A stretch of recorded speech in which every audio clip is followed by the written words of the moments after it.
June 12, 2025, a Boeing 787 takes off from Ahmedabad. Just 32 seconds later, it crashes. 260 people lose their lives. What went wrong? The official AAIB preliminary report is out, and today we break it all down, fact by fact. The flight was headed to London Gatwick. It took off smoothly, climbing with no sign of trouble. Then, at 180 knots, both engine fuel control switches were flipped. From run to cutoff, just 1 second apart. That instantly killed the engines. Fuel flow stopped, and the aircraft lost all thrust. The pilots tried to restart the engines. They moved the switches back to run, and the engines did begin their relight process. But the plane didn't have enough altitude.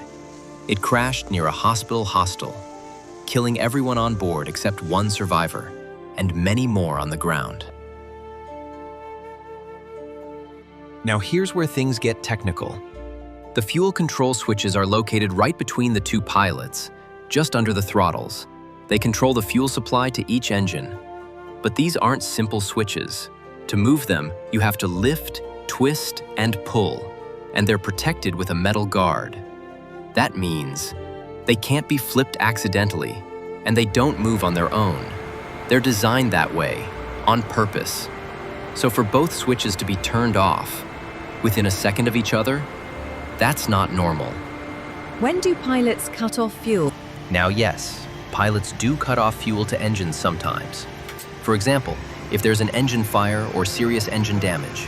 In that case, you follow the engine fire checklist. You shut down the one engine, cut off fuel, pull the fire switch, discharge extinguishers, but never both. Not during takeoff. There is no checklist that asks pilots to shut down both engines together at that stage. And in this case, there was no fire, no damage, no malfunction, which makes this even more confusing.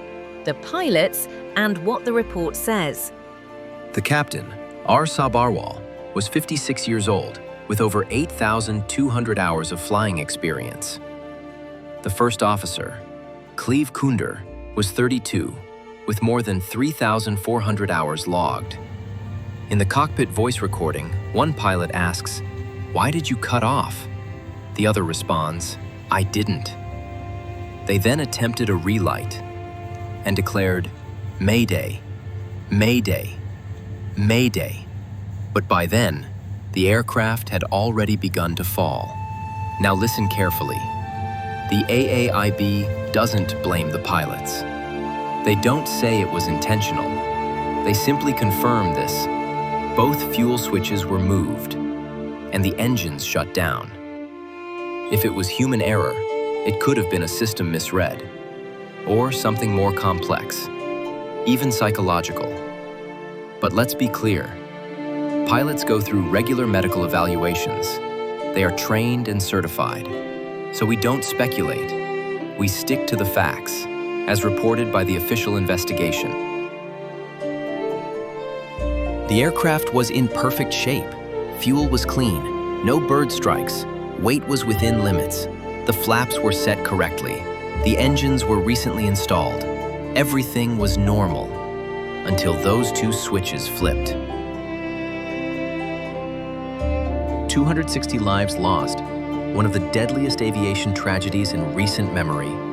The full investigation is still ongoing. Until then, we remember those who were lost, and we stay committed to uncovering the truth, step by step. If you found this video informative, don't forget to like the video, comment your thoughts or questions, subscribe to Flyway Aviation for more expert aviation content, share this video to support our work. Your support helps us bring you more clear, fact-based aviation stories.